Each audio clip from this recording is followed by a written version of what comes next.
124 days after Hurricane Melissa, 99% of JPS customers now have electricity.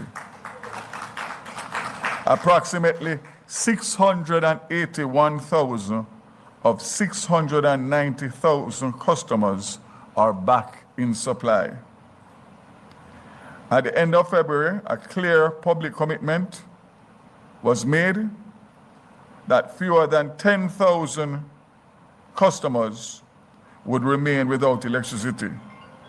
That pledge was met, and as I said before, as of March 1st, 9,135 customers remain without electricity.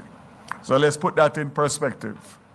The government made a commitment in December that we would loan JPS $150 million on the basis that we would have full restoration, save and except circumstances out of their control as of February 2026. Commitment made, commitment kept. As of right now, 8,653 customers, as of today, are still without power. JPS will continue to deploy crews while working 24/7 for the month of March and April to complete restoration.